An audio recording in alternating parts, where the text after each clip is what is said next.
میں غوث پاک رضی اللہ تعالیٰ عنہ کے بارے میں، کیونکہ یہ 11ویں کا مہینہ کہلاتا ہے، اکابرین نے جو 11ویں کی وجہ لکھی ہے وہ یہ ہے کہ سیدنا شیخ عبد القادر جیلانی رضی اللہ تعالیٰ عنہ بغداد میں آپ کا مدرسہ تھا، تو آپ ہر مہینے کی 11 تاریخ کو رحمت کونین صلی اللہ علیہ وسلم کے ایصال ثواب کے لیے کھانے کا اہتمام کرتے تھے۔ وہ مدرسے کے بچے بھی کھاتے تھے، باہر کے لوگ کھاتے تھے۔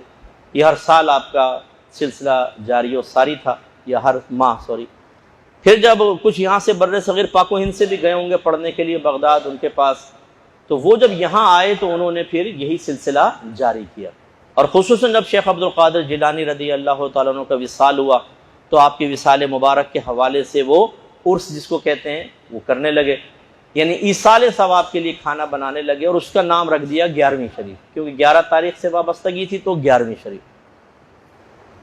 تو یہ اصل میں ایصال ثواب کا اہتمام ہوتا ہے۔ ایصال ثواب کا مطلب کیا ہے؟ ایصال مانے پہنچانا، اور ثواب کا مطلب وہ بدلہ جو آپ کے نیک عمل کے جواب میں اللہ تعالیٰ آپ کو دے گا۔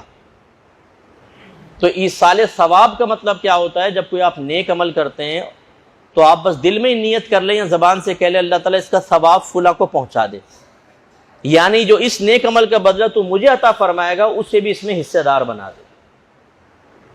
یہ اگر قرآن یا حدیث سے ثابت نہ ہوتا تو اپنے پاس سے تو ہم نہیں کر سکتے تھے، لیکن نبی کریم نے بارہا صحابہ کرام علیہم رضوان کو اپنے مرحومین کے لیے نیک عمل کرنے کی ترغیب دی۔ فرمایا جب تم اپنے طرف سے حج کرو تو اپنے مرحوم والدین کی طرف سے بھی کرو، ان کے لیے نماز پڑھو، ان کے لیے روزہ رکھو۔ کسی نے آ کے ایصال ثواب کا پوچھا کہ میں اپنی والدہ کو کیسے نفع پہنچاؤں، ان کا وصال ہو گیا ہے، تو فرمایا پانی پلاؤ۔ اس کا مطلب ہے عمل ہم کریں گے اور بدلہ ان کو بھی ملے گا۔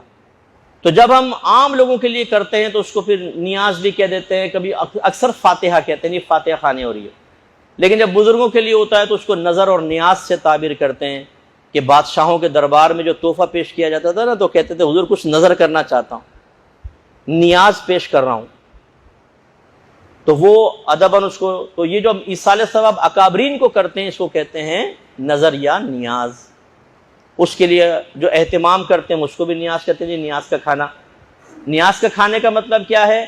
کہ جو اکابرین کے ایصال ثواب کے لیے کھانا تیار کیا گیا وہ، اور اس میں صحیح سوچ اور فکر یہ ہونی چاہیے کہ آپ کھانا صرف اللہ کے لیے بنائیں، ثواب صرف اللہ دے گا، اس کھانے سے اللہ کا قرب حاصل کرنا ہی مقصود ہو۔ یہ 3 بڑی چیزیں ذہن میں رکھیں۔ کھانا کس کے لیے بنائیں گے؟ اللہ کے لیے، اللہ ہی ثواب دے گا، اللہ کا قرب بھی مقصود ہو۔ ایک نیت بس یہ ہو کہ اللہ تعالیٰ جو تو کچھ عطا فرمائے گا فلاں بزرگ کو پہنچ جائے، بس یہ نہیں کہ میں تو نبی کے لیے عمل کر رہا ہوں، یہ شرک میں چلا جائے گا، یا نبی کے قرب کے لیے نیک عمل کر رہا ہوں، ٹھیک نہیں ہے، یا نبی کریم ثواب دیتے ہیں، غوث پاک ثواب دیتے ہیں، غلط، بدلہ سے ہاں وہ دعا کر سکتے ہیں۔ بعد وفات دعاؤں کا سلسلہ کبھی منقطع نہیں ہوتا۔ رحمت کونین صلی اللہ علیہ وسلم ارشاد فرماتے ہیں کہ اولاد کے اعمال بعض اوقات، میں بعض اوقات کا لفظ کہہ رہا ہوں وہاں نہیں ہے، لیکن ماں باپ کی خدمت میں پیش ہوتے ہیں، اگر وہ اچھے اعمال ہوتے ہیں تو خوش ہوتے ہیں، برے ہوتے ہیں تو ہدایت کی دعا کرتے ہیں۔ ایسے ہی السلام علیکم یا اہل القبور، ہم جا کے سلام کرتے ہیں مردوں کو، یہ دعا ہے۔ سرکار فرماتے ہیں مردہ جواب دیتا ہے لیکن تمہیں اس کا شعور حاصل نہیں، تو یہ وعلیکم السلام یہ بھی دعا ہے، اللہ تعالیٰ آپ پر بھی سلامتی نازل فرمائے، اس لیے سلسلے منقطع نہیں ہوتے۔ تو جب یہ اس طرح کے بڑے مہینے آئیں، آپ ایک کیلنڈر ملتا ہے وہ دیکھ لیجئے، کہیں پر بزرگوں کے وصال کی تاریخ اس میں لکھی ہوئی ہے، موقع ملے، کوئی بڑے اہتمام کی حاجت نہیں ہے، جو گھر میں کھانا پکا ہے نا اسی کو آپ اسی پر کچھ بھی پڑھ کر کچھ بھی کلمات وغیرہ نیت کر لیں، اللہ تعالیٰ اس کا ثواب فلاں بزرگ کو پہنچ جائے، خود کھا لیں، کوئی مسئلہ نہیں۔ اچھا کھانا کیوں رکھتے ہیں سامنے؟ بس یہ تھوڑا سا 1 سیکنڈ آپ کا لیتا ہوں، چند سیکنڈ۔ کھانا سامنے رکھنا یہ صرف نبی کریم صلی اللہ علیہ وسلم کی ایک سنت کی ادائیگی مطلوب ہوتی ہے، مشابہت اختیار کرنا۔ سرکار نے کھانا بڑھانے کے جتنے بھی معجزے دکھائے یا پانی بڑھانے کے وہ سامنے رکھا، کھانے پہ آئیں، دسترخوان پہ بیٹھے ہیں، پھر جو اللہ نے چاہا پڑھا اور فرمایا کھاؤ، تو 4 آدمیوں کا کھانا 1400 کو پورا ہوا، اللہ برکت پیدا کر دی، یہ آپ کا معجزہ تھا۔ تو اس لیے تھوڑا کھانا سامنے رکھ لیتے ہیں کہ چلیں، جیسے نبی کریم نے موعظہ دکھایا اور اس میں برکتیں پیدا ہوئی، ہم بھی سامنے رکھے کچھ قرآن پڑھ لیتے ہیں، اللہ تعالیٰ برکت دے گا۔ پھر آپ اس کو ملائیں، اس میں نہ ملائیں، خود ہی کھا جائیں، برکت دینے والی ذات تو اللہ تعالیٰ کی ہے۔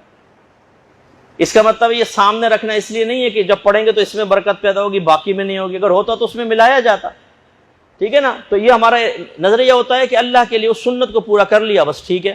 تو اس اچھے نظریے کے ساتھ آپ کریں، اس پر کوئی آبجیکشن کرے وہ مجھے آ کر بتائیے گا، میں اس کا جواب آپ کو یہیں پر اس میں ریکارڈ کرواؤں گا، انشاءاللہ یوٹیوب پر ڈلے گا۔ اس میں کون سی خرابی ہے بتائیں؟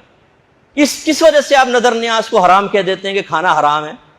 اللہ کے لیے کھانا بنایا، اللہ تبارک و تعالیٰ سے ثواب مقصود، اس کا قرب مقصود۔ اگر آپ کہتے ہیں نہیں اس لیے کہ آپ نے کہا یہ 11ویں کا کھانا ہے، یہ غوث پاک کے ایصال ثواب کا کھانا ہے، غوث پاک کا نام لے دیا اس لیے حرام ہے، تو پھر تمہارا قربانی کا جانور حلال کیسے ہو جاتا ہے؟ جب پوچھتے ہیں جانور کس کا ہے قربانی کا، کہتے ہیں چودھری صاحب کا، وہ گیا وہ تو جانور غیر اللہ کا نام لے دیا آپ نے۔ یہ کھانا کس کا جی؟ ولیمے کا کھانا ہے، یہ شادی کا کھانا ہے، یہ سالگرہ کا کھانا ہے، یہ بچے کی ٹنڈ ہوئی تھی اس کا کھانا ہے، ٹکلا ہوا تھا، یہ سارے کھانے شرک سے پاک ہیں۔ غوث پاک کا نام لے دیں تو اس میں شرک گھس جائے گا، وہ کھانا حرام ہو جائے گا۔ یار عقل کو بھی ہاتھ لگاؤ کچھ بھائی، کہاں سے یہ خالی اس پہ نام لینے سے حرام ہو جائے گا؟ اللہ تعالیٰ سمجھ کے توفیق عطا فرمائے۔ وآخر دعوانا